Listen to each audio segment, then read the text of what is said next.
Kung gusto nyo ng mura at masarap na chow fan, dito lang sa may Bagong Bayan matatagpuan. At sobrang babait din ng mga staff and crew nila, lalong lalo na si Sir Ariel na nagbalik ng aking wallet. Dito lang yan matatagpuan sa Bagong Bayan, Bulacan, Bulacan, na halos katapat lang ng Phil Oil Gasoline Station. At ito nga ang Majo Chow Master. Ito nga ang kanilang FB page. Ayan. At sa halagang 45 pesos nga ay matitikman nyo na ang kanilang chow fan na napakalaki talaga. At siguradong hindi kayo mabibitin dahil meron din gulay at saka may kasamang egg. Bali ang una muna ang ginagawa nila dito ay ito nga, tini-scramble nila ang mga itlog. Pagkatapos ay isasangag naman nila ang mga kanin. May kasama pa nga itong mixed veggies at talaga namang siguradong napaka-healthy. Hindi nga lang basta pagluluto ang ginagawa nila dito dahil made with love pa. Tignan nyo naman. Pinapaapoyan nga nila na parang sa restaurant ka talaga kumain. Sobrang linis pa ng cooking area nila dito, pati ng gamit nila na talaga namang very pleasant sa mata natin. At hindi lang basta-basta sinangag ang sineserve nila dahil meron pa sila ditong iba't ibang klaseng meal. Meron nga sila ditong mami, pares, at mga silog meals na talaga namang abot kaya ang presyo pero sobrang dami ng serving. Bali pagpasok nyo nga sa kanilang kainan ay makikita nyo ang mga menu. At kahit nga maulan kanina ay sobrang daming pumupunta para kumain sa kanila. At nang tinanong ko nga sa Sir Ariel ay ito ang Kailan pa sinagot po ba ito niya. nag-start?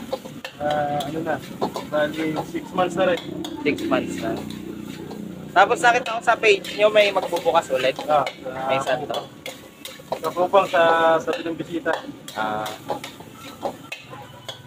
So ayun nga, may magbubukas sila na bagong branch sa May Santol, Bulacan, Bulacan. At ibig sabihin lang no na sobrang dami ng tumatangkilik sa kanila dahil sa sobrang sarap ng kanilang chow fan meal. Hindi nyo na nga kailangan pang pumunta sa ibang lugar para naman makatikim ng chow fan. Dahil dito pa lang sa kanila ay sobrang solved ka na at talaga naman napakarami ng serving. Bali maikwento ko nga lang ay dito ako kumain bago mawala ang aking wallet. At si Sir Ariel nga ang nag-message sa akin pati ng kanyang kapatid para naman maibalik sa akin ito.